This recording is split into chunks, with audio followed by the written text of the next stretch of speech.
안녕하세요. 저희 채널은 주로 한국 근대문학 중심으로 매일 한 편씩 올려드리고 있습니다. 각 작가별로 오디오북 자료실을 만들고자 하는 목표를 갖고 있는데요. 당부의 말씀이 있습니다. 저희가 광고 없이도 채널을 계속 운영할 수 있도록 여러분의 귀한 정성을 보내주시면 대단히 감사하겠습니다. 제작 후원 계좌 번호는 본 동영상 설명란에 나와 있습니다. 여러분의 많은 사랑과 관심을 부탁드립니다. 그럼 작품 만나보시죠. 민우가 석후에 식곤이 나서 시들 풀어 한잠 자고 나니 정조에서는 지금 바로 아낙네들의 이야기가 한창이다. 방은 윗간과 정주 단 2간뿐이고 전기등은 이 2간 얼음의 하나뿐이다. 숨뜬 손님이 오기 전에는 항시 셋문을 열어놓고 전등을 그 어간에 달아놓으면 아래 윗방이 다 환하다. 그런데 오늘은 아내가 알심을 부려서 민우를 편히 쉬라고 그런 것인지, 그렇지 않으면 입심 좋은 아낙네 마을꾼들이 한바탕 늘어지게 오카사담을 편량으로 그런 것인지 셋문을 꼭 닫아버려서 윗방은 아주 까마귀 나라다. 어린애들은 벌써 한잠이 들었는지 아무 소리도 없다. 여느 날과 마찬가지로 아마 방 윗목에 덧놓인 윷가지처럼 얼려서 혼곤히 자고 있으리라. 민우는 낮에 시장했던 탓인지 또는 다모토리 즉 소주잔이나 조이 걸었던 때문인지 물이 켜있는 것을 눌러 참고 있었다. 아내의 들뜬 웃음소리만 들어도 벌써 맘에 깨름한 점이 있어서 약간 불쾌해질싸 하였다. 아내가 어째서 저리 수선을 떠는지 민우는 그의 이야기를 차근히 받아들일 것도 없이 벌써 잘 안다는 듯이 혀를 한번 끌 갈기고 젠벽을 향하여 저편으로 돌아 누웠다. 아무 소리도 듣지 않으려는 거다. 그러나 기실 귀는 더 감겨진다. 민우가 감옥에서 나온 지도 벌써 거의 반년이 된다. 민우가 돌아온 후 온 집이 고스란히 반가운 빛과 소리로 찼던 한동안이 지나간 그 뒤에 온 아내의 당부는 제발 이제부터는 되지도 않을 딴 생각을 하지 말고 살아갈 연구. 아내는 늘 이렇게 말한다. 살아갈 연구를 하라는 거다. 민우가 난들 어디 살 일 안 하고 죽을 연구를 하느냐고 웃으면 아내는 아니 그런 게 아니라 이제 남의 일 다 아랑곳할 것 없이 다만 집안일에만 고스란히 창념하라는 거다. 그리고 끼니마다 막 잠을 자고 난 누에처럼 밥을 쳐족이는 아이들을 보며 남편더러 알아들으란 듯이 글쎄 저 애들 먹는 것만 좀 보우 하고 식성이 좋은 아내는 제 김에 흐뭇한 듯이 침을 삼키고 나서 이번엔 혼잣말로 비슷이 발을 단다. 참 좀좀이 벌어가지고는 안 되겠다. 그러다가 나중은 민우더러 글까지 쓰지 말라는 거다. 글 없는 사람은 글이 필요할 때면 아무데 가서도 돈 안 주고 얻어오지만서도 곁집에 도끼 빌리러 가면 입구도 없답디다. 하고 거증하는 아내는 사실 민우가 감옥으로 가 있는 4년 동안에 글보다 장작패 도끼가 더 필요하다는 것을 육신으로서 체험했던 것이다. 민우도 그만 것은 듣지 않아도 잘 안다. 그래서 민우는 거기 대해서는 별로 할 말이 없고 또 애써 그렇지 않다고 타이르기도 싫어서 그런 대로 잠자코 있다가 그 후 한 번 아내가 맏놈이 이제 소학 졸업도 오래지 않았으니 중학교에 넣어야겠다. 재산 증명을 맡을 수 없으니 누구 일가 친척 중에서 돈량 있는 사람을 미리 보호자로 당부해 두라는 말을 할 때 왜 그 전에는 글보다 도끼가 나았다고 했는데 나은 걸 주지 않고 못한 걸 주자느냐고 웃으니까 아내는 글도 시속을 잘 맞춰서 쓰면 팔모 야광주보다 낫다는 거다. 그리고 실례로 왜 일본 굵은 신문 같은 걸 볼라치면 무슨 국민가요 한 수에 몇백 원 지원상이 붙어 있고 무슨 시국 영화 소설이니 논문이니 하는 글 한 편에 몇천 원 지원상이 붙었으니 재주가 없어 그렇지 재주만 있으면 그게 다 제 주머니 돈이 아니겠느냐는 거다. 그러니 아내 말을 따져보면 민우는 결국 글 재주가 부족하다는 결론으로 된다. 그러나 그렇다고 민우라는 위인이 무슨 장사치가 되겠느냐 하면 노상 그렇지도 못하고, 그렇다고 벼슬아치는 더욱 될 수 없고 보니까 결국 어디 허름한 취직이라도 하라는 말이다. 나쁜 것을 나쁘다고 입에 계거품을 우구구 물고 목에 핏대를 세워가며 한사코 떠들어 봤댔자 그저 제 손해고, 미운 놈을 밉다고 했댔자 성나서 바위차기요. 하늘을 우러러 침 뱉는 격이라는 거다. 속담에 미운 놈 떡 한 짝 더 주랬다고 안 입고 온 꼴을 당하더라도 꿀꺽 참고 더 좋게 혼연같이 해주라고 어디로 나갈 때마다 아내는 신신당부다. 아내는 본시 성미가 괄괄하고 왈패이나 애당초 캐가 안 될 일은 마음으로부터 항복하고 들지만 민우는 그와 반대로 약한 성격이면서도 제 맘에 못마땅하다고 생각하는 사람이면 한때 그 서슬에 눌리고 무섬을 타면서도 한대목 늦어지면 속으로라도 욕하고 미워해야 하는 성격이다. 그래서 아내는 요새 세상이란 그저 싫거니 좋거니 덮어놓고 단양금으로 청탁을 가리지 말고 두루뭉술하게 살아가야 한다고 생각하지만 민우는 실제에 있어서 아내 말대로 그저 그렇게 벙어리 3년 장님 3년격으로 비위상하는 일이라도 그런 대로 보아가고, 때로는 소개 없이 남 좋다는 대로 좋다 옳다 하고 꾸벅꾸벅 살아갈 수밖에 없는 것을 알면서도 그래도 안 입고 온 꼴, 옳지 못한 것을 보면 속으로 이따금 혼자 용골대를 부려보고, 하다못해 남 안 보는 그늘에 가서 침이라도 탁 뱉어줘야 마음의 한 구석이 좀 들린다. 그러자니까 자연 아내와는 더욱 위치가 맞지 않을 수밖에. 그래서 민우는 이따금 속으로 아내를 약자라고도 불러보고, 심하면 소갈머리 없는 년 하고 한껏 업신여기기도 해본다. 그러나 아내는 또 아내대로 남편이 아주 하찮게 보이는 것을 어찌할 수 없다. 재주도 없는 주제에, 아니 그보다 사람 모인 데 가면 변변히 말 한마디 못하는 화상이 이불 속에서나 활개를 치면 무슨 소용이람? 똥 찌른 꼬챙이 따위가 하고 속으로 욕지거리를 하지만 겉으로는 아직 그까지 바닥을 들지는 못한다. 당신은 마치 갑은 물 같소. 아내의 소견으로는 남편의 성미는 마치 충충 갑은 오랜 눈물처럼 만날 그대로 괴어 있어서 언제 보든지 전장금이다. 도대체 변할 줄을 모른다. 물로 치더라도 좌알좌알 흐르는 물이라야 맑고 시원하다. 그래도 남의 말을 들으면 남편은 퍽 재미나는 사람이라는데 집에 들어서는 가타부타 전혀 말이 없다. 그리고 무슨 생각을 하는지 이불을 돌돌 감고 돌아 누웠거나 그렇지 않으면 책과 씨름이다. 그래서 아내는 그놈의 책 죄다 살라버리고 싶은 때가 적지 않다.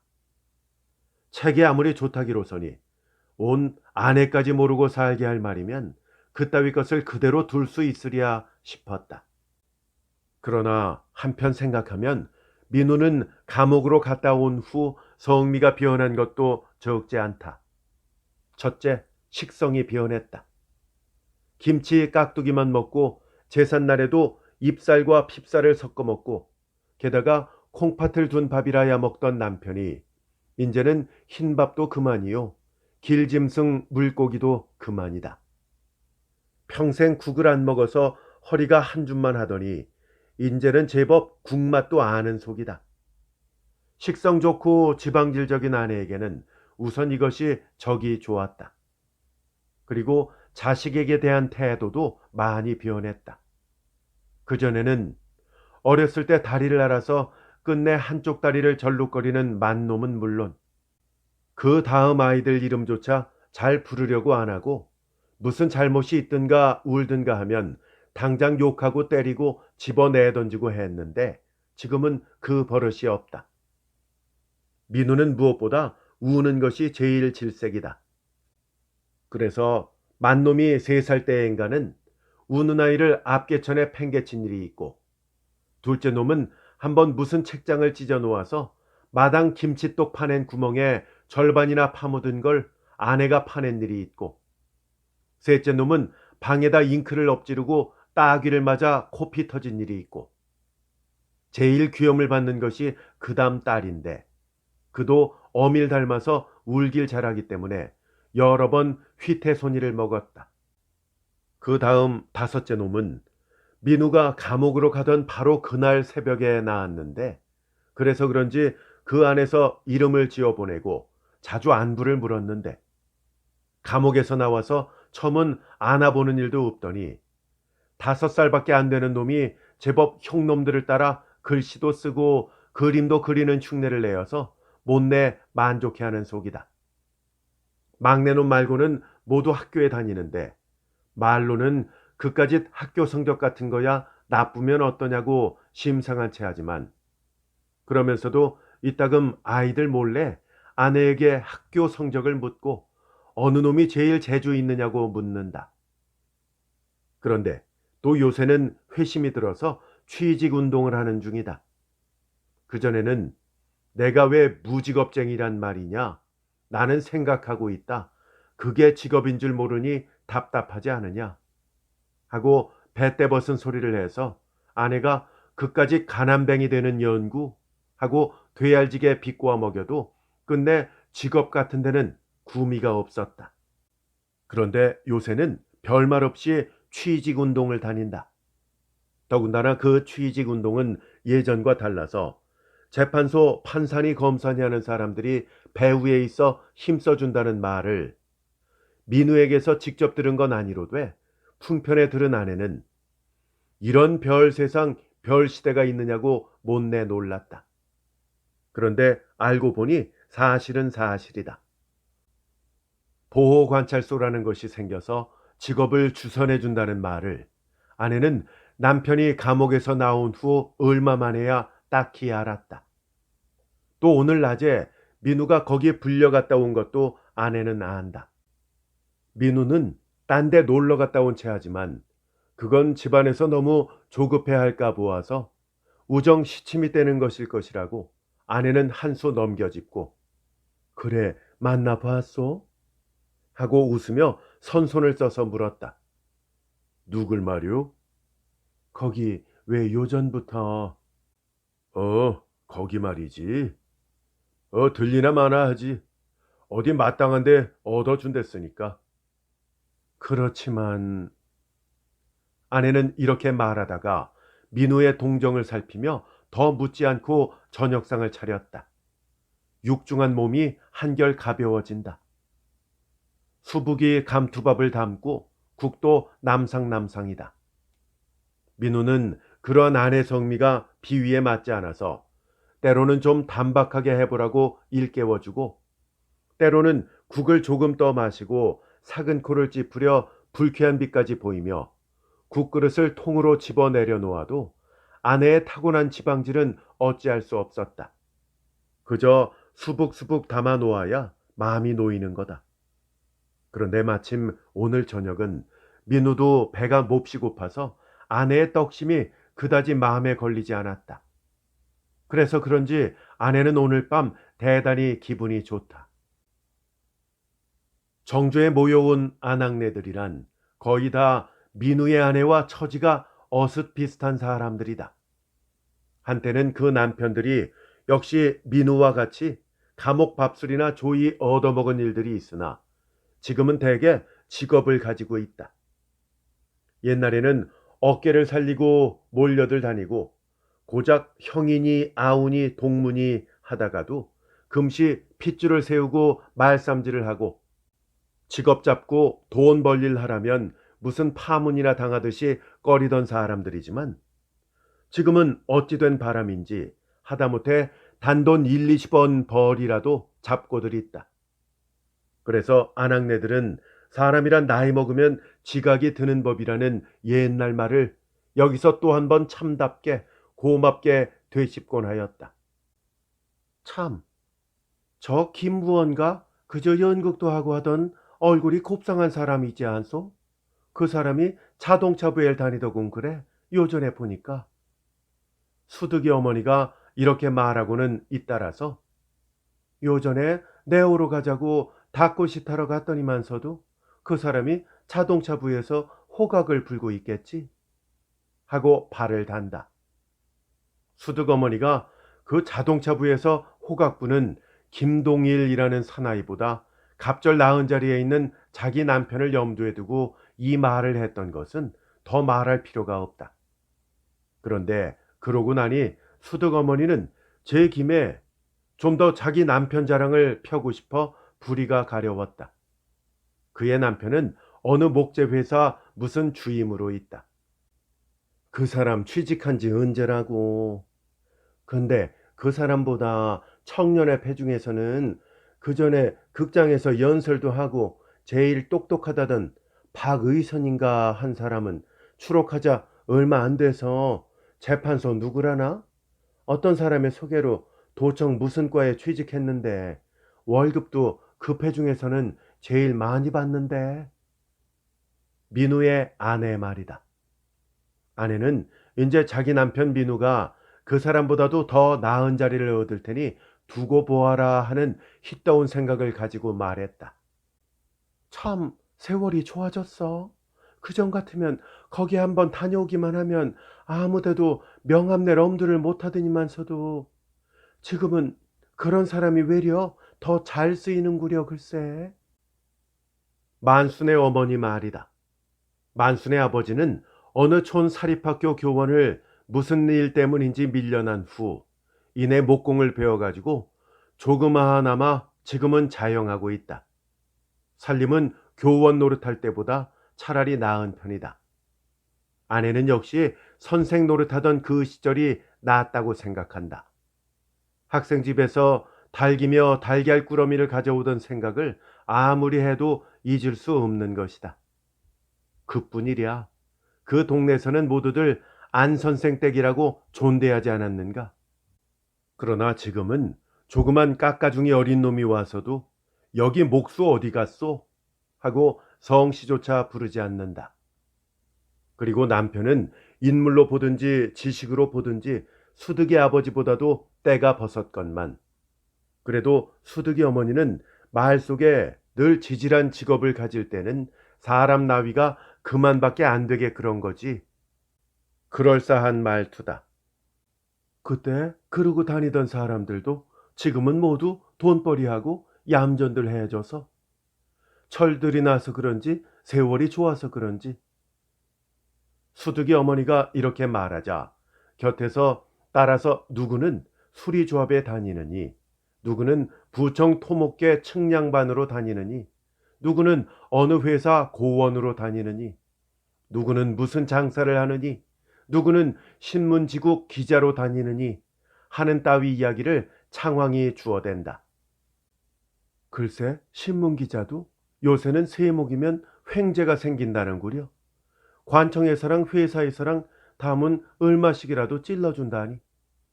그전에는 신문기자라면 제일 미워하더니만서도. 그전에 지방신문 지국기자로 있은 일이 있는 민우의 아내에게는 이런 일도 한 가지 이문이 아닐 수 없다.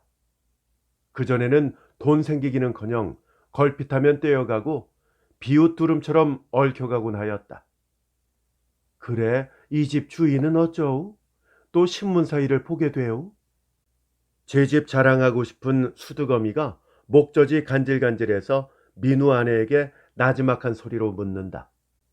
글쎄 아직 모르겠소만 인제 신문사에는 한사코 안 있겠다고 하고. 그러면서 민우 아내는 싱긋 웃는다. 남편은 더 좋은 취직 희망이 있다는 의미다. 그래 몸은 건강하오? 몸이 제일이지요. 그까지 벌이야 있다가도 없고 없다가도 있는 거지만. 목수의 아내의 말이다. 자기 남편이 교원 노릇할 때보다 몸이 튼튼해진 것이 사실이고 또 각중에 그것이 제일 유복한 일이거니 생각해야 할 자기인 것도 그는 잘 안다. 그럼 몸이 제일이지요. 우리 주인도 나와서 처음은 창자에 털이 났다고 하며 안 자시던 고기도 자시고 국도 자시고 하더니만 지금은 몸이 팔팔결인데 글쎄 잔밥을 수두그러 늘어놓고 몸까지 성치 못해보고 어떻게 되나. 날마다 달개 배를 만져보고 알만 낳으면 남편 상에 올려놓는 민우의 아내도 목수 아내와 동감이다. 허허, 아일랑 제발 그만 좀 낳았소. 수두거미가 우정 놀리는 투로 말해놓고는 다음으로 슬쩍 제 집 이야기로 넘어간다. 나는 아이 둘을 가지고도 아주 죽겠소. 복 깨고 성가시고 아이 보는 애년이 혼자 힘에 부쳐서 밥 짓는 애까지 하나 더 두었는데 그래도 연극 구경 한 번 마음 놓고 못 다닌다오. 수두거미의 팔자 늘어진 건 이만해도 알 일이지만 그에게는 또 그보다 더 나은 자랑이 있다. 그것은 여태 별말 없이 듣고만 있는 덕근이 아내의 존재를 새삼스레 생각한 때부터 버쩍 더 말하고 싶어진 자랑이다. 그는 슬쩍 딴전을 써서 덕근이 아내에게 먼저 이렇게 묻는다. 그래, 그 집 주인은 요새 바람이 좀 찼소? 수두검이 남편 자랑하려는 채비는 이렇게 시작되었다. 자길 언제 자겠소? 제 말 맞다나 복상사하고야 그 버릇 떨어지지요. 덕근이 아내는 벌써 가슴이 화끈해진다. 눈 밑에서 불이 튄다. 남편은 나이 먹을수록 외도가 더 심하다.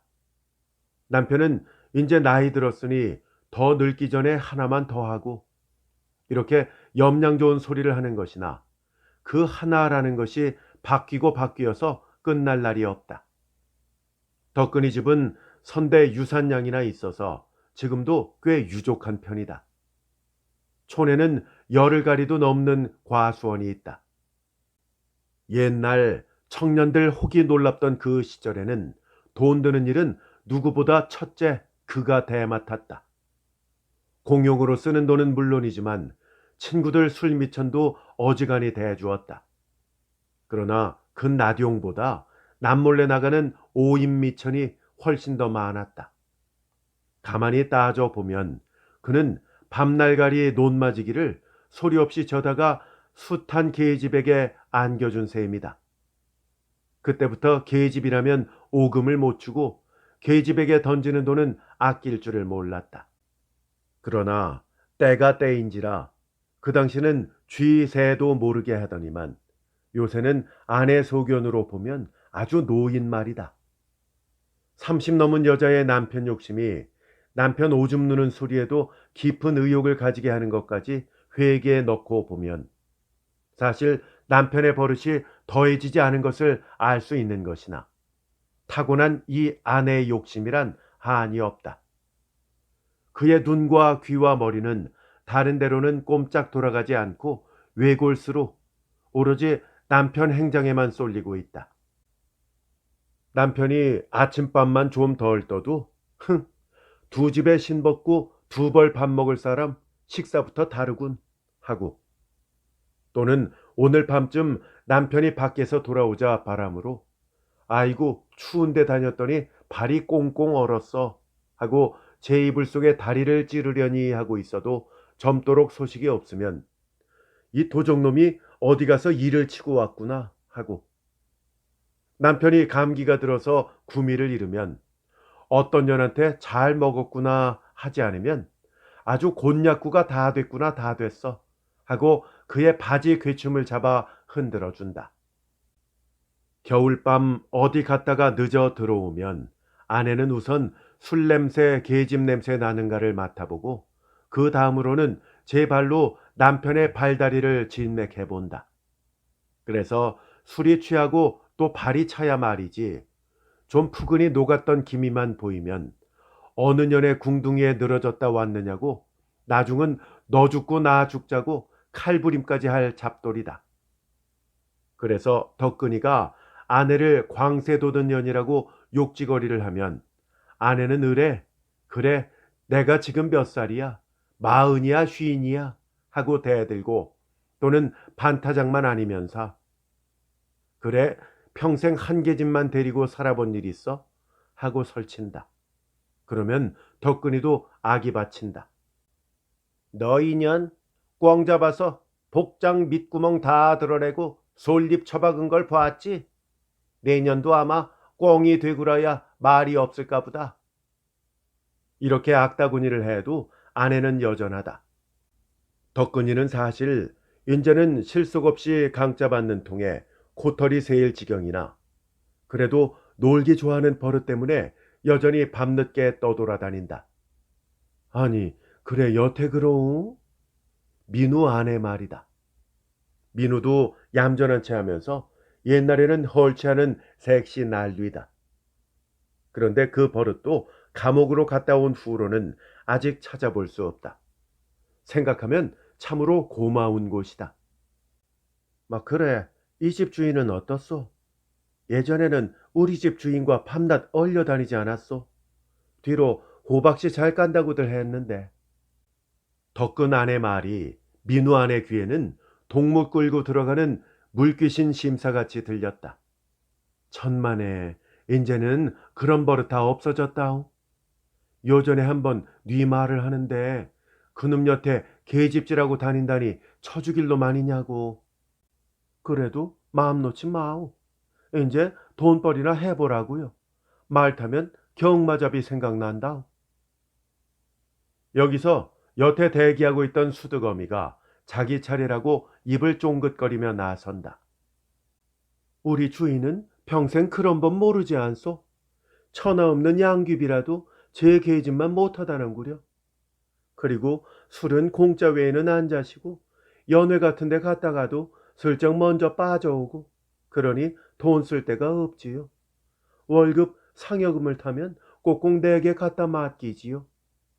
참말 요전에 어떻게들 웃었는지 숱한 돈이 뭐다 여자 손에서 죽는다고 애써 벌어다 주면 뭐다 여자들 손에서 흩어져 나가니 대체 여자처럼 돈 많이 쓰는 사람이 어디에 있느냐고.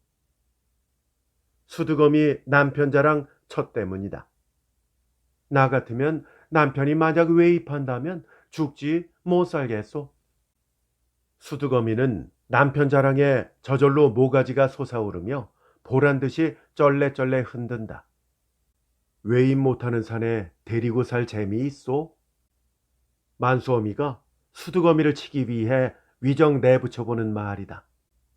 그저 못난 채 별말 없이 제 직업이나 부지런히 하고 있는 남편을 가진 만수어미는 수두거미처럼 남편 자랑할 채비도 또 덕근이 안의 본으로 남편 험담할 건지도 없다. 남편 자랑에 아가리를 닫지 못해도 정작 알고 보면 그 남편이란 미련퉁이 검덕귀신 아니면 물렁 팥죽이나 뜨내기 새님 따위요. 그 반대로 나무라는 남편은 알고 보면 의외로 배짱이 서고 속이 단단하며 총명하고 정신이 바로 박힌 사나이가 많다.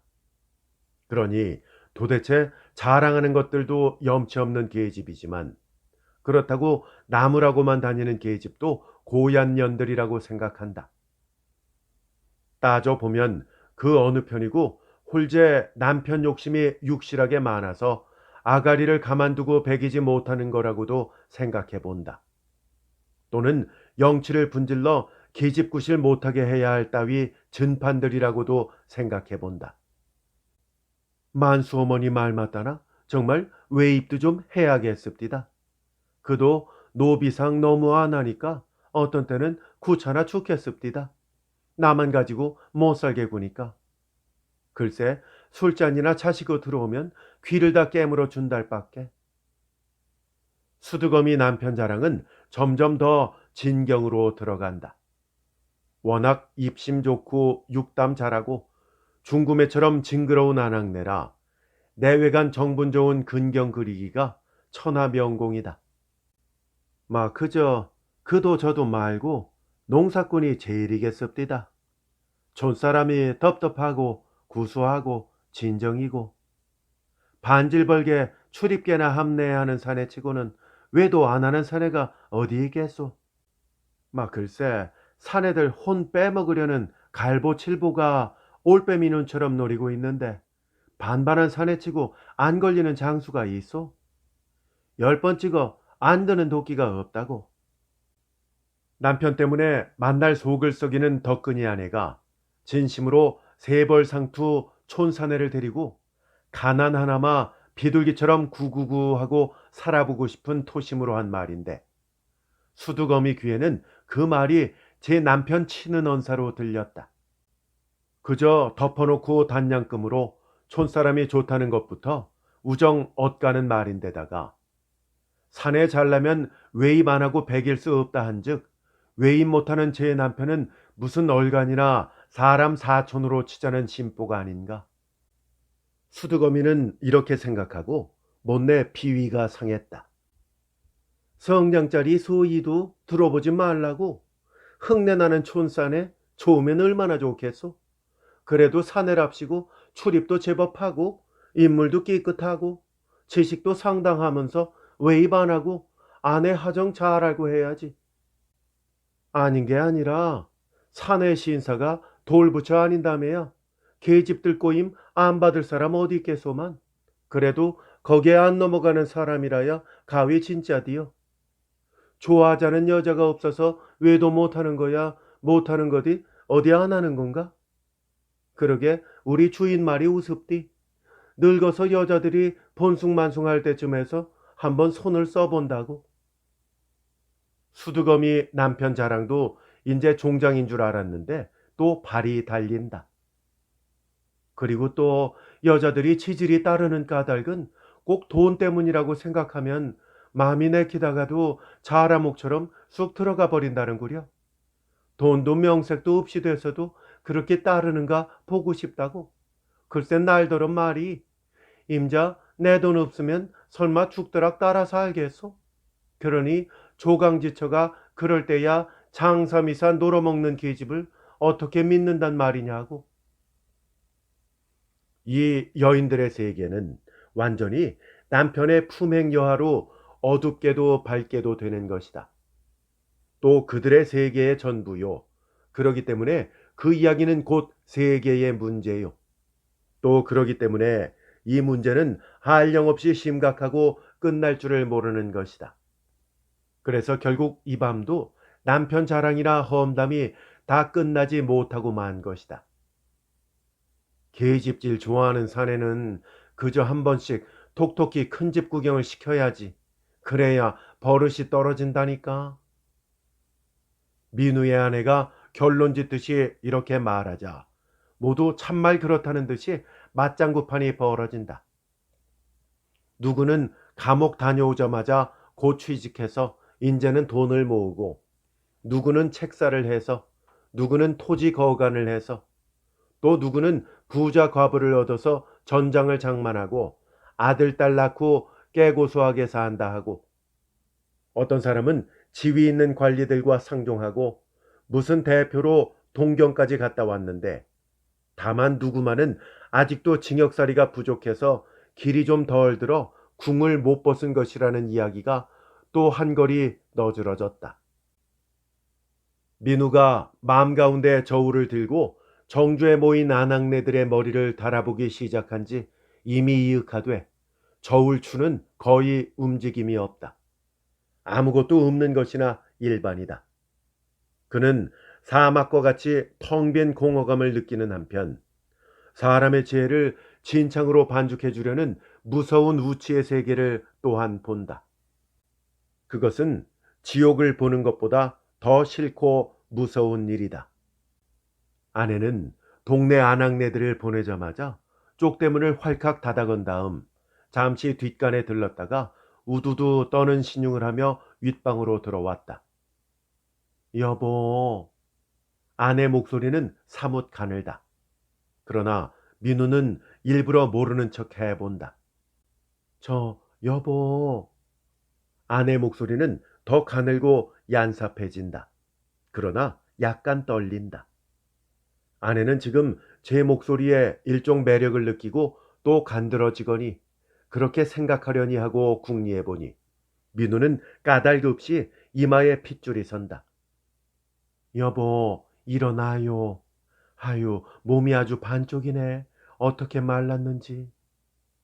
아내는 민우의 몸을 매만지며 끔찍한 듯이 이런 말을 되풀이한다. 민우의 몸이 여윈 것을 오늘 처음 안 바 아니로되 늘 하는 버릇으로 아내는 이 몸이 언제 그전처럼 성해질까? 음식물이 나쁘니까 뼈만 남을 수밖에. 나나 바꿔서 그 고생했더면 이런 혀 아래 소리를 되씹으면서 민우를 흔들어 깨운다. 그러나 그러면서도 속으로는 민우가 약하긴 왜 약해? 이래봬도 남만치 악세다네 하고 손목을 꽉 쥐어 당기었으면 하였다. 아내의 말과 손이 좀 즘짓해진 때에 민우는 우뚝 일어나 앉았다. 그리고 밖에 나가서 오줌을 누고 들어오니 아내는 치마를 벗고 단속 꽃바람으로 자리를 펴고 있다. 방이 추워서. 남들은 한 달에 20어느치씩 불을 뗀다는데 우리는 그 반의 반도 널락말락하니. 아내는 또 혼잣말로 중얼댄다. 어서 어린애들이나 자라나야지. 혼자 벌어서 숱한 식구를 살리자니 좀한가? 오만 세상에 우리처럼 곁이 없고 벗발이 없는 사람은 없을 거야. 4, 5년을 그 고생해도 누구 하나 들여다보는 친척이 있나? 막내 아들 기봉이 낳고 사흘 만에 쌀 꾸러 갈 딸밖에.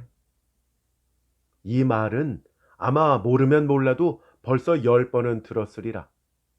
그때마다 아내가 꽃 같은 음성과 꽃 같은 사설로 되씹고 또 되씹던 말이다. 그러니 너무 들어서 귀찮은 것이야 물론이지만 그보다 같은 소리를 10번, 20번 또 앞으로도 무수히 들어야 할 그것과 그리고 무수히 웰 아내의 점액질이 지긋지긋하다. 아내는 남편에게 무슨 불만이 있든가 또는 남에게 무슨 앙치가 있으면 그 날짜, 그 경위, 그 증인까지를 하나 빼지 않고 몇 번이든지 곱씹고 외우고 사설한다. 그런데도 그것을 증오심으로 욕지거리하는 때는 아직 좋다. 그렇지 않고 비창해지는 때라든가 또는 나약해지는 때면 그 소리가 비리고 못생겨진다. 그런데 오늘 지금 아내가 하는 조는 그도 저도 아니고 딴에는 한 가지 애교다. 사설은 10번 듣던 그 소리 그대로이되 그 음성은 확실히 간드러져 보려는 청이다. 워낙 건강하고 텁텁한 아내는 애교와 간드러진 목청과는 인연이 없다. 그런데 욕심 사나운 아내가 거기다가 보고 들은 남의 애교조를 빌려다가 다소 색채를 놓으려고 들면 얼핏 듣기에는 할 일 없는 신음소리다. 그런 때는 의례 건강한 소리가 원수라는 듯이 일부러 비리고 뇌리칙한 청을 내보는 것이다. 부드럽고 간드러진 음성을 용납할 줄 모르는 쇠과든 건강이 때로는 아내에게 있어 원망스러우리라. 아내는 좀 더 다정히 남편에게 묻는다. 어디 몸이 아프오? 그러나 민우는 오줌을 누고 난 뒤처럼 몸을 한번 우두두 떨 뿐. 그것은 아무렇지도 않다는 대답도 되려니와 또 한편 몸이 저절로 앗을 때려지는 표이기도 하다. 따뜻한 가정이라는 말이 지금 세상에서는 벌써 자취를 감춘 지 오랜 수만 년 옛일인성 싶다. 달과 같이 차고 수정과 같이 맑은 그 위에 이루어질 정열과 인정과 풍속은 없을까? 그러나 아내는 남편의 기분 여하를 알 까닭이 없다. 아니, 저와 같이 지금 기분이 매우 좋거니 생각한다. 계란 좀 잡수시고 자겠소? 아니, 또 소화가 나쁜걸. 감기가 왔는지. 민우는 얼른 이렇게 밀마가 대답하며 제자리에 혼자 들어 누웠다가 문득 생각이 들어 다시 일어나 솜보료를 집어다가 머리를 가리고 들어 누웠다. 몸이 좀 불편하다는 표다. 그러나 그래 놓고도 지금 바로 눈앞에서 무척 애교 있어지려 하고 요사이 무슨 회오리 바람이 불었는지 갑자기 서울 여편네들 온 매무새가 부러워 나서 인조견 단속고까지 해입은 아내를 생각하고도 또 한편 왕청되게 여보, 근데 나 죽으면 임자 어쩔 테요? 이렇게 물어놓고 그 다음에 진짬 제가 하려는 발을 달았다. 암만 해도 오래 살성 싶지 못해. 요새같이 버쩍 쇠약해져서는 아닌 게 아니라 필시 몇 날 볕 못 보지. 오늘 밤 기분으로 말하면 민우는 이런 말 저런 말 더 하고 싶지 않았지만 30전 후에 피둥피둥한 아내를 잡념 없이 수의자게 하려니까 자연 이따위 된소리를 아내 건강 위에 던져두지 않을 수 없다. 말을 해도 왜 해필 그따위 복받지 못할 소리를 한단 말이요? 죽긴 왜 죽어요? 숱한 잠밥을 버려놓고 죽었으면 꼴 좋겠어. 아내는 제 몸이 먼저 떨려졌다. 민우의 말투는 모르면 몰라도 신수에 무척 화를 불렀으리라. 그는 지금 바로 보이지 않는 앙화가 남편의 머리를 향하여 쏟아져 내려오는 것을 보는 것 같았다. 나 죽어도 살기야 살겠지. 민우는 그렇다고 푸시시 해버리기도 무엇해서 뒤를 한 번 더 조져놓고 나서 말을 슬쩍 돌려 여보, 나 등 뒤로 바람이 들어오니 입을 좀 꼭 눌러주오. 하고 벽을 향하여 저편으로 돌아눕자 입을 봉하고 아무 말도 더 하지 않는다. 아내는 자리에 누워서 한참 조이 신문을 버석거리더니 그럭저럭 잠이 든 모양이요.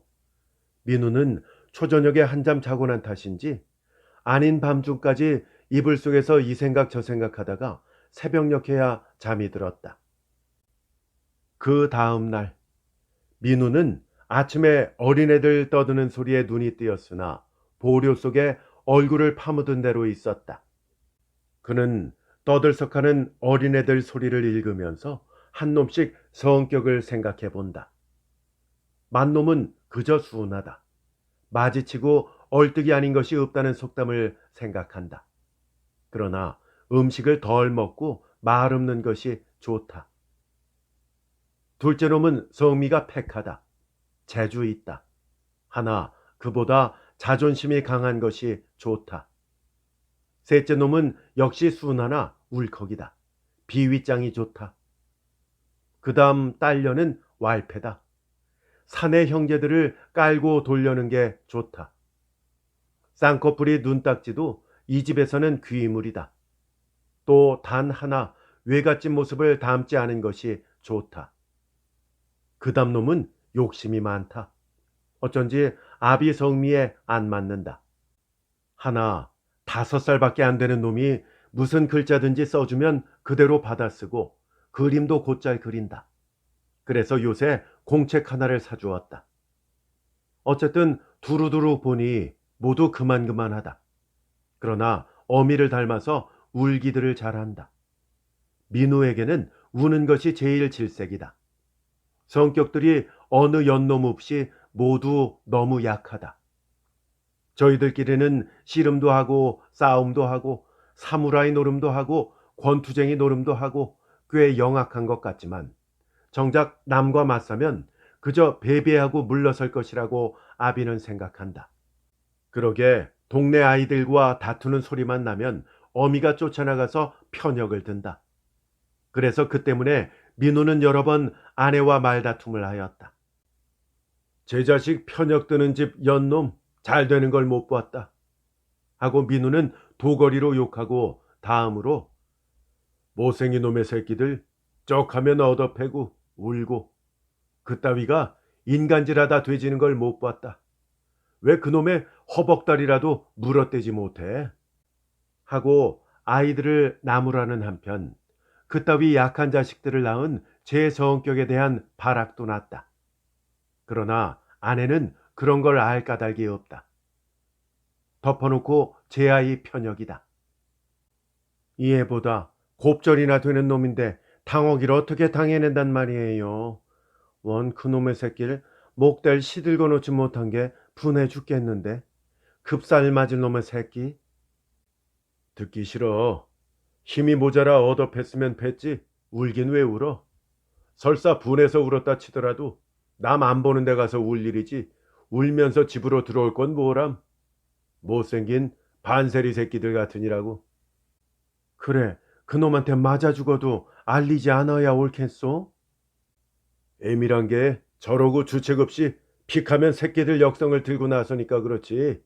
죽더라도 가만 내버려 두라고. 그럼 세죠. 참 답답한 소리 하고 있어. 양같이 순한 애들을 때리는 놈이 나쁘지. 그래, 얻어맞는 놈이 나쁘단 말이오. 얻어 패는 놈이 더 나빠. 원, 별말 다 듣겠네. 제 새끼 편역 든다고 나무라는 양반이 남의 새끼 역성은 어째 두루? 원, 나쁜 놈이면 이로 물어뜯어도 좋고 돌멩이로 대가리를 까도 좋아. 왜 되레 얻어 패고 울며 불며 집으로 쫓겨 들어오느냐 말이야. 맞아 죽는데도 불쌍한 꼴하고 죽는 놈 하나도 불쌍할 거 없어. 기왕 죽을 바면 우는 대신에 악을 써보는 게 옳지. 울면 무슨 소용이란 말이야. 아이고 참 젠벽을 문이라고 미네. 당신 같은 사람 분복에 자식 새끼 5씩 생기는 게 용소. 아내는 언제나 자식 두고 사는 것은 제 분복이라고 생각하는데 여기서 또 한 번 더 정령 제복이 아니면 아이들이 나지도 못했으려니와 나서도 고이 자랄 수 없을 것이라고 생각하였다. 그까짓 거 대구처럼 무럭무럭 나와서 남의 단밥 만들 건 뭐야? 그따위 새끼들 세상에 내놔 보지 어떻게 되나? 이것도 사실 민우의 뼈저린 체험에서 우러나온 말이다. 그는 차라리 자기의 성격을 찢어 밝히고 싶었다. 아이고 그래 남의 새끼만 못 될 줄 아루? 그래도 당신은 사주팔자가 자식덕 입겠다니 걱정이지. 그러나 그따위로 하다가는 말경에 자식들한테 들것에 들려나가리다. 제발 덕분에 그래 달래. 그만쯤 영악해지란 말이야. 그러면 돌 꼭대기에 올려놓은들 사람 못 갈까만. 지금 그따위 새끼들은 밤낮 남의 소나기에 들고 엉덩이 아래 깔리고 발길에 짓밟히고 멸시받다가 그렇게 맞춰버리는 거야. 지가 착하기만 하면 그만이지 누가 뭘 어쩐단 말이오? 남한테 못할 일 안 하니깐 아무 무서운 거 없습디다. 착하고 악하고 간에 제 하는 일에는 그저 강해야 하는 거야. 극성스레 악마같이 강해야 하는 거란 말이야. 엉거주춤한 놈은 한평생 남에게 눌리다가 우물쭈물 죽어버리는 법이니 그래 제 새끼가 그 꼴을 해야 옳단 말인가? 그러게 범을 낳으란 말이야. 양을 낳더라도 범으로 기르란 말이야. 범으로. 그전에는 이런 싸움이 며칠 걸러씩 있었다. 그러나 사실 따져보면 민우의 이 싸움은 그가 약한 성격을 가졌기 때문에 30년 동안에 세상에서 받은 가지가지 체험에서 우러나온 울분에 지나지 않는다. 못마땅한 세상에서 마음속은 항상 격분에 타면서도 천생 약한 성격을 가지고 세상에 나왔기 때문에 겉으로는 필요 이상으로 공손히 살아왔다. 악한 놈들은 마음속에 도적놈이 두세 놈씩 들어앉아 있으면서도 그것을 용케 숨겨가지고 그리고 강한 성격을 가졌기 때문에 제 몸을 사람들에게 좋게 인식시키고 그리하여 어진 사람보다 버젓하고 영화롭게 사는 것이다. 그리고 이와 반대로 약하고 착한 사람은 못난이 열패제가 되는 수밖에 없다. 그러니 제 자식이 그 꼬락서니로 일생을 살아야 옳을까?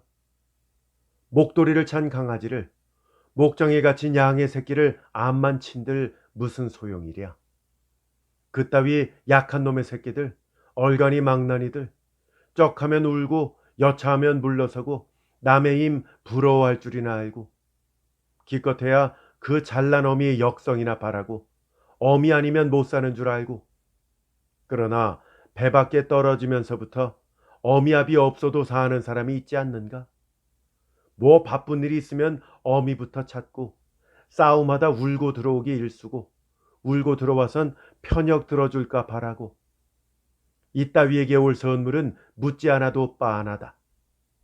민우가 거의 반생을 살아온 경험으로 보아도 그것은 의심할 나위가 없다. 민우 자신이 그 성격 때문에 얼마나 가엾은 꼴을 당했는가. 비 오는 날 고무신을 끌고 가는데 자동차 탄 놈이 호기 있게 진창을 딱 끼얹고 지나가지 않았는가. 그러면 민우는 울상을 하고 입속으로 두덜거렸지. 자동차 번호를 보아가지고 자동차 부에 찾아가서 한바탕 후려 때릴 것은 아예 꿈도 꾸지 않았다. 또 조그만 물건 하나를 사러 들어갔다가도 이것저것 주물럭거리다가 조이 사지 못하고 비 맞은 용대기처럼 어깨를 들이고 돌아 나오는데 어찌하여 남의 조소나 손가락질을 꺼릴 것 없이 버젓이 어깨를 살리고 나오지 못하는가? 길을 가는 때에도 못생기고 순하고 껄렁한 늑다리는 그 많은 사람 중에서 또 자기를 골라보고 길을 묻는다. 자기는 그만치 남에게 물정해 보이고 어리숭해 보이는 것이다. 제 약점을 행길가에서도 남에게 들키는 것이다. 그러나 새끼들만은 좀 뼈대가 있는 연놈을 만들고 싶다. 민우는 마침내 이불을 걷어차고 일어났다. 괜히 속이 찌뿌드드하다. 날씨조차 흐릿터분해서 집안은 더 한층 침울하다. 그럴싸 보아서 그런지 아내의 서두는 품이 어느 날보다 한결 더 고분고분하다. 오늘 민우가 어디로 가는지 벌써 잘 알고 있는 것이다. 장차 민우가 돈벌이를 해서 이 집에는 늦게나마 안도와 즐거움이 오리라는 생활 설계도가 지금 아내 가슴에는 정령 그려져 있으리라.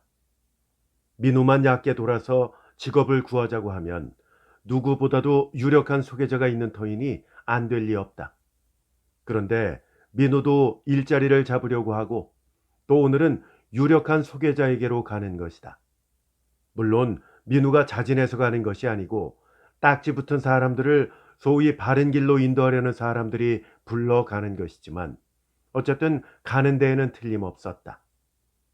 민우의 밥상을 차리는 아내의 손은 벌써 약간 떨리기까지 한다.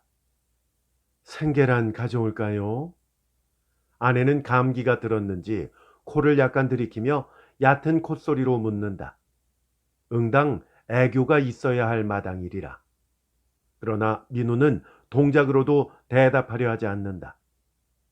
그 국에 말아잡수시구려. 아내는 민우의 구미를 돋워주려는 듯이 제가 먼저 입을 닫힌다. 민우는 역시 잠자코 국그릇을 비끗 내려놓고 숭늉이나 달라는 뜻으로 가마를 흘끔 본다. 아내는 꼭 밥상 곁에 붙어 앉아서 혼잣말 모양으로 무슨 반찬을 좀 만들어야 하느니 사람이란 고기를 많이 먹어야 근력이 나는 법이니 하는 등 이러루한 소리를 되씹는다. 그리고 별안간 생각나서 요사이 신문을 보니까 무슨 소위 강장제라는 것은 대개 소족이나 속꼬리 같은 것을 고아서 만든 것이라는 것도 끼워서 이야기한다.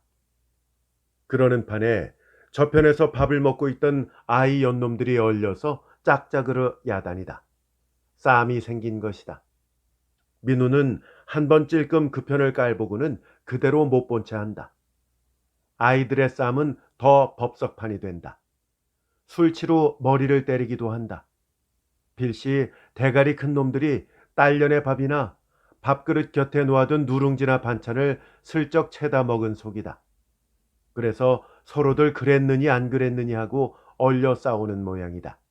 결국 울음이 터졌다. 예, 울지 말어. 민우는 대번에 소래기를 질렀다. 민우의 성미가 본시 제 자식일지라도 차곡차곡 타이를 줄을 모른다. 그래서 웬만한 일은 보고도 못 본 채 해버리고 매우 언짢은 일이면 한두 마디 툭 쏘아붙이고 만다. 싸우면 싸웠지 쩍하면 울긴 왜 우는 거냐? 그런데 또 울면 진놈 하나가 울 일이지 이긴 놈 진놈 없이 쌍나팔 부는 것이 더욱 언짢다. 울음소리는 딱 그쳤다. 계집애년이 툭하면 지 형들을 깔고 들라니까 그렇지. 전현 이담에 시집 가서도 저럴까? 아내는 역시 사내 새끼들 편이다. 어쨌든 계집애부터 나무라는 것이 아내 버릇이다. 뚱뚱보 대부짱. 계집애년이 눈을 깔뜨고 술치로 어미를 때리는 신용을 한다. 네, 아버지한테 일러놓을 테야. 어제도 무당한테 점치러 갔지? 내가 다 알아. 아기야기야 죽겠지? 천연 저 거짓말하는 것 봐. 너 인연 어디 있다가 보자. 그러자 아내 말을 민우가 채갔다. 이 못난이 새끼들 밖에 나가선 찍소리 못하는 주제에 집에만 들면 쌈굿이야. 찍하면 울고. 아이들의 쌈도 울음도 딱 그쳤다. 민우의 화닥닥하는 손택을 잘 아는 것이다. 저 못난 놈의 새끼들 꼴에 그래도 권투쟁이 노릇만 하지. 그 체격하고 훌륭하다. 민우는 한편으로 웃음이 났다. 아이들은 하나 영 실한 게 없다. 모두 피들피들한 편편약질들이다. 아내의 설명을 들으면 맏놈은 먹성이 적어서 약하고 둘째 놈, 셋째 놈은 어려서 젖이 모자랐던 관계로 우유와 그도 없어서 설탕물을 먹여서 그렇고 딸년과 막내놈은 어려서 민우가 감옥에 있는 사이에 굶기를 부자 입안 먹듯 해서 그렇다는 것이다. 저놈의 새끼들 암만 해도 죄인의 간을 좀 빼먹여야 되겠어. 민우는 이렇게 말하며 아내에게 웃는다. 그러고 나서 또 글쎄 그러면 말이야 아무리 조물애기 시라손이라도 담이 커진다는구려. 아이고 끔찍끔찍한 소리 그만호. 아내는 대번에 기급할 상이다. 그런 소리 듣는 것부터 무섭고 끔찍하다는 상이다. 그리고 아내 속은 들여다 안 봐도 말해먹는 것만 봐도 잘 되기는 애당초 틀렸다. 돈도 안 드는 말이사 푼푼이 못해. 하고 뇌까리는 것이 민우에게는 정녕 들리는 것 같았다. 그것이 민우에게는 밉상이기도 하고 또 재미성도 있는 일이다. 아니 그러면 말이야 어떤 공경에서라도 마지막 죽는 순간까지도 초라한 꼴은 안 한대. 그렇게 강해진단 말이야. 민우의 눈에는 정말 아이 새끼들이 너무 성질이 여려서 걱정이다. 그놈들이 범강장다리처럼 날쳐도 지금 세상에 나가서 가엾은 꼴 안 하고 살아가기가 십상 어려운데 지금 보는 바로는 어디 가서 어떻게 골아떨어질지 알 수 없다. 아이 새끼들뿐 아니라 자기 자신부터도 그렇다. 하나 민우 자신은 그래도 부모 덕에 공부 꽤나 착실히 했으니까 하다못해 대서장이 서사 노릇이라도 하겠지만 이놈의 새끼들이란 돈 없는 데다가 외눈에 안질로 몸까지 약하고 보니까 어느 학교가 두드리라 문 열어주리라 하고 받아줄 것인가. 그러니 겨우 소학교나 마친 놈들이 낫거미 다리같이 약한 팔다리로 이 산 눈깔 뺄 세상을 어떻게 살아가랴. 그나마 타고난 벨머리들이나 영악했으면 하련만 그것조차 은혜받지 못했으니 그놈들 눈물이 오줌같이 흔한들 누가 불쌍히 생각해서 도와줄 것이랴. 민우는 밥상을 탁 밀치고 다 떨어진 외투 주머니에 책 한 권을 찌르고 총총히 밖으로 나갔다. 그런데 나가서 맨 처음으로 만나노라 만나니 보는 때마다 공연히 불쾌한 인상을 주는 톰비 입은 그 사내다. 요새는 뉘게 붙어먹는지 되지 않게 실이 목에 가짜 수달피까지 두르고 무슨 대단한 소사나 있는 듯이 분주히 싸댄다. 그런데 여기 또 걸음을 어떻게 늘게 떼는지 낭자가 땅에 닿을 것 같은 느릉태가 지나간다. 중절 모자를 사서 그대로 주름도 안 잡은 채 쓰고 다니는 무슨 관청에 20몇 해인가 다닌다는 고물당지기 같은 화상이 지나간다. 그 다음 사람들은 또 어떤가? 오고 가는 사람이 모두 바보와 같다. 대체 저 속에 무슨 생각이 있는가? 저 퀭한 눈동자는 무엇을 말하는가? 대가리가 돌멩이처럼 굳어버린 치가 아니면 호박속같이 서벅서벅한 축들이다. 좀 무얼 한다고 하는 사람들도 기실은 모두 머리가 새 대가리만치 줄어들어서 양심도 가책도 없고 일껏해야 뉘집 늙은이 상사인지도 모르고 진종일 어이퍼이를 부르는 그런 따위가 아니면 그저 남 좋다는 대로 덩달아 따라가는 친구들이다. 그다음 대부분의 인간들은 말하자면 기왕 세상에 태어났고 살아있으니까 그저 그런 대로 할 수 없이 살아가는가 싶다. 촌사람들까지도 요새는 무슨 회장이니 위원이니 직원이니 또는 무슨 족보 편집이니 하고 동떠다닌다. 대체 그 오고 가는 사람들의 옷 매무새와 걸음걸이만 보아도 밉상이다. 아무 광채도 영리함도 사람다움도 찾아볼 수 없는 그런 따위 바보의 그림자가 춤을 추고 있는 것이다. 차라리 범 잡아먹는 주지와 같이 사납고 걸쌈스러우면 어떨까? 맹수가 사는 섬이 그리울 지경이다. 차라리 이놈의 세상 보지 않으리라. 그러나 이놈의 눈은 어떻게 된 놈의 것인지 보지 말려면 더 똑똑히 본다. 민우는 급기야 제 눈을 미워해야 할 지경이다. 민우는 바로 보호관찰소 타무라를 찾아갔다. 그는 매우 반가운 낯으로 취직은 전부터 말이 있던 창고 회사에 거의 확정이 되었으나 민우의 일이니만치 남보다 돈 좀 더 받게 하려고 지금 교섭 중이라는 것이다. 그리고 또 요새는 물가가 비싸지고 또 민우 집 식솔이 여느 사람 집보다 많으니까 소부라 월급 50원은 굳겨준다는 거다. 민우가 모든 것을 그에게 맡긴다는 뜻으로 네 대답만 하고 돌아오려는 때에 역시 타무라의 소개로 도청 사회과에 취직한 박의선이가 카키빛도 새로운 쯔메리 양복을 쭉 빼고 늠름히 들어온다. 민우는 본시 그와 친한 사이일 뿐 아니라 그가 그 전에 감옥에 있을 때 민우가 서적이니 찌리가미니 하는 것을 차입해 주었고 또 그도 민우가 감옥에 있을 때에 편지와 서적 차입을 자주 해 주었다. 그런데 하도 오래간만이어서 그런지 두 사람은 잠시 서로 얼굴을 붉히고 몇 마디 바꾼 다음에 민우가 먼저 돌아서 나왔다.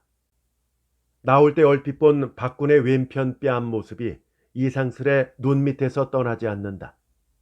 그러다가 깜빡 그 생각을 잊었는데 별안간 무엇이 머릿속에서 번쩍한다.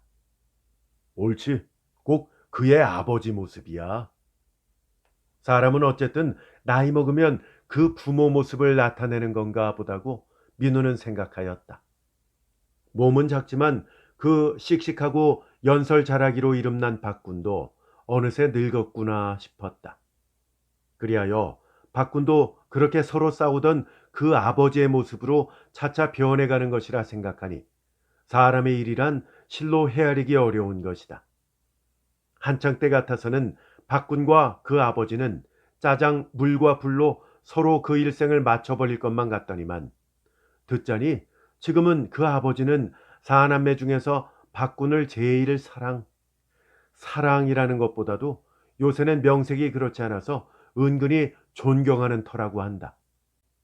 민우는 뜻하지 않고 늙어 죽을 그때를 생각하였다. 아직 그때까지는 3, 40년이 남아 있는데 지난 30년 동안에도 그만치 헤아릴 수 없이 세상은 변하고 또 변했은즉 장차 앞으로 올 그 시간은 또 얼마나 한 변천을 남겨줄 것이랴. 실로 몸소름 나는 일이다. 그는 또 뜻하지 않고 관 속에 가로놓은 자기를 생각하였다. 그 관뚜껑 위에 먹으로 쓴 글씨 민우의 양력이 나타난다. 그 다음에는 주묵글씨, 또 그 다음에는 백묵글씨, 이렇게 수없이 바뀌어진다. 그러다가 이 가지가지 빛깔 글씨가 얼룩덜룩 섞여 쓰인 것이 보인다. 그렇게 곱게 살려고 버둥거렸건만 구경 다 쓰여진 걸 보니 악물스러운 잡색이 아닌가. 그는 또 한 번 몸소름을 쳤다. 차라리 관 뚜껑에 아무것도 쓰여지지 않기를 그는 바란다. 그는 산에 올라가서 움푹하고 향양한 남녘바위에 기대어 가지고 간 책을 한참 조이 읽다가 거리에 내려와서 신문지국에 들러 요 며칠 동안의 신문을 쳐본 다음 책사에 들렀다가 석양편에 집으로 돌아왔다. 집에 돌아오니 아내가 울상을 하고 쪽박 깨는 소리를 짜게 밝히고 있다. 알고 보니 막내놈이 이웃 아이들과 장난질을 하다가 길바닥에 넘어져서 무릎팍을 터친 것이다. 어느 놈의 새끼가 떠밀어 놨는 게지. 글쎄 이 피나는 걸 봐요. 그래도 민우는 잠시 아무 말이 없다. 맨무릎 고두리가 돼서 쉬 낫지 않을 건데 내복이 다 떨어진 걸 입었으니 다칠 밖에. 민우는 또 한 번 일부러 잠잠해 본다. 어쩌면 우리 집 애들만 밤낮 다친단 말이야. 펀. 그제야 민우는 무심중 톡 쏘아 붙였다. 거기 약 가져와. 아내가 어정어정 책괴를 드비더니 약병 하나를 꺼내온다. 이게 뭐야? 소독부터 해야지. 그러나 아내는 어느 건지 찾지 못하고 잠시 망설이고 있다. 그 붉은 무력을 가져오라고. 다친데 넋두리나 하고 있으면 무슨 소용인가? 아내는 제사 약이 올랐는지 아까보다 더 어물어물한다. 저리 비켜. 거미장을 지져 먹었는지 왜 얼음얼음하고 있어? 아이고 찾아보구려. 그놈의 새끼들이 어디다가 처박았는지 알길 누가 알아? 아내도 대뜸 고들머리까지 악이 오른 상이다. 또 눈물이 나오나 하고 흘금 쳐다보니 그런 내색은 아직 없다. 민우는 좀 안 됐다는 생각도 났다. 글쎄 다치면 이내 약세지를 해줘야지 사설이 무슨 소용이란 말이요. 말은 순하게 하였지만 속으로는 공연히 또 아내에게 증이 났다. 그러고 나서 저녁을 먹을 때 아내는 민우 앞에 밥상을 비스듬히 내놓고 모른 채 외면한다. 모른 척할 이 저녁일 수 없는 판에 모른 척하자니까 아내는 화가 더 났다. 그러나 민우는 별말 없이 밥을 먹는다. 어느 날보다 성찬이다. 아내는 빼돌아져 있지만 오늘 갔다 온 경과를 알려고 실없이 궁금증이 나리라. 그러나 좀처럼 직성이 풀리지 않는 모양이다. 눈결에 흘끔 도적해 본 것이지만 아내 눈은 약간 붉어진 듯하다. 노염만 풀리면 아내는 당장 곁에 다가 앉아서 구미를 도두어 주듯 제 입을 실룩하며 밥 많이 먹으라고 권할 것이요. 목소리를 병적으로 구슬러가며 애교청을 낼 것이로되 성이 나면 사람이 좀 소갈머리가 서는지 시치미를 떼고 있다. 민우는 저녁을 먹고 나서 곧 자리에 누워 책을 보다가 시더더 잠이 들었다. 얼마 만에 잠이 깨니 아내는 자리에 누워서 여태 자지 않은 속이다. 마음이 편해야 잠을 자지 오늘 밤은 또 자기 틀렸다. 밥 안 먹은들 누구 하나 알아줄 사람이 있나? 아이 새끼들도 말이 자식이지 홀제 도리깨 아들이나 마찬가지다. 하는 아내의 입속 한탄이 고대에 들리는 것 같다. 그래서 한참 동안 동정을 살피려니까 저편으로 돌아누운 아내는 이불 속에서 무엇을 부시럭거리고 있다.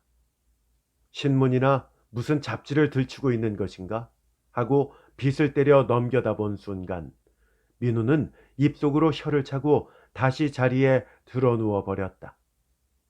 아내는 이불 속에서 금년 밀력과 무슨 비결책인 듯한 것을 드비적거리고 있다. 그는 오늘 경과를 민우에게서 듣지 못하는 대신 비결책에서 금년 신수를 찾아보는 속이다. 언제나 하는 버릇이다. 태세, 월건, 일진을 아내는 잘 안다. 육값 세는 것도 민우보다 훨씬 잘 안다. 그런데 그가 만일 지금 비결책에서 금년 신수가 길하다는 것을 찾아낸다면 민우가 꼭 취직되리라 믿을 것이다. 이번에 화가 난 것은 민우다. 그러나 얼마 후 그는 잠이 들었다. 얼마나 지났던지 민우는 아내의 아기아기하는 바스러지는 소리에 화닥닥 잠이 깨었다. 어인 영문인지 알 수 없으나 대번에 가슴이 철렁 내려앉으며 명문이 칵 막히는 것을 느꼈다. 아이고, 저걸 어쩌나? 그러며 아내는 단속꽃 바람으로 정조 어린 문을 차고 나간다. 민우는 그제야 나무 허청에서 닭이 꽥꽥 소리치는 것을 들었다. 이놈의 족제비? 이놈의 족제비? 민우도 맨셔츠 바람으로 우당탕 뛰어나갔다. 거기에 놔두고 가지 못하겠니? 이놈의 족제비. 아내는 나무 허청에 가서 무슨 작대기 같은 것으로 새같게 나무단을 두드리며 소리소리 외친다. 닭이 족제비한테 물린 것이다. 이놈의 족제비 죽어봐라. 민우도 손에 쥐는 대로 아무 것이나 가지고 닭소리 나는 대로 뛰어가서 나무단을 짓쪽이며 헤쳤다. 닭은 달개우리에서 물려가지고 나무단 속에까지 끌려 내려간 것이다.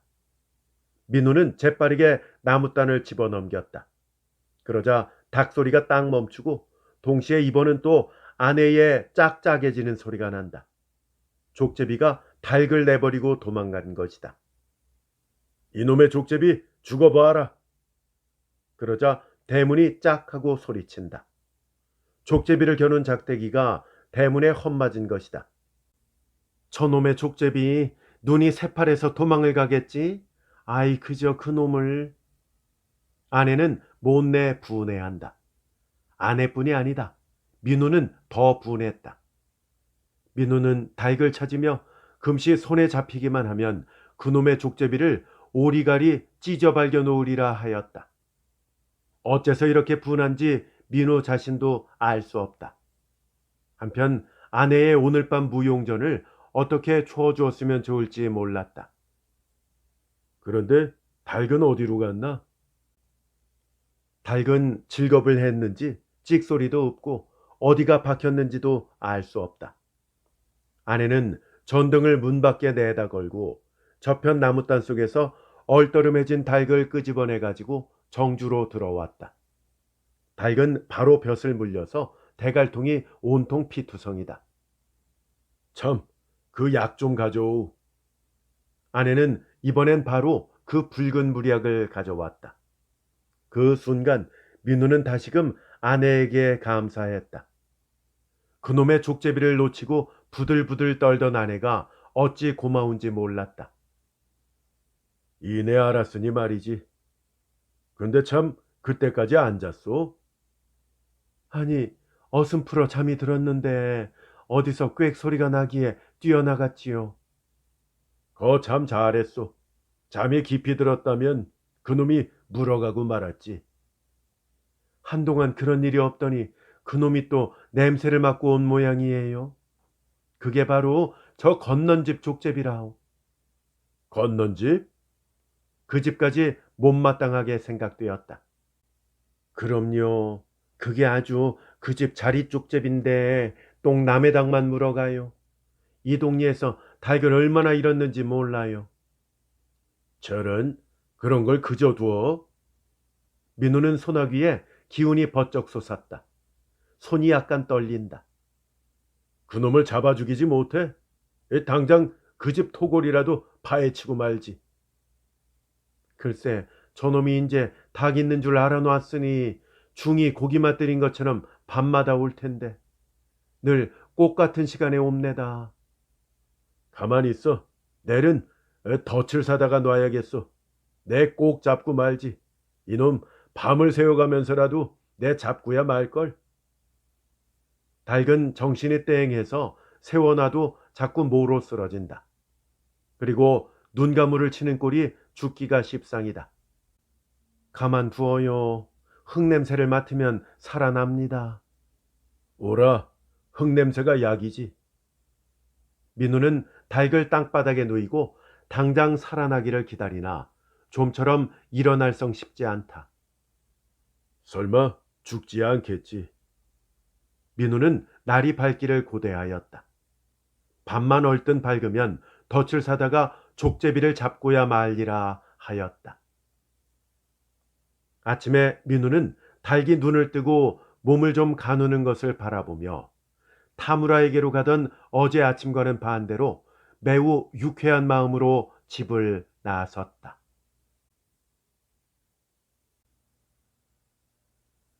작품 잘 감상하셨습니까? 애청자 여러분께 부탁의 말씀이 있습니다. 현재 저희 채널에는 중간 광고는 물론이고 앞뒤 광고도 없는 상황입니다.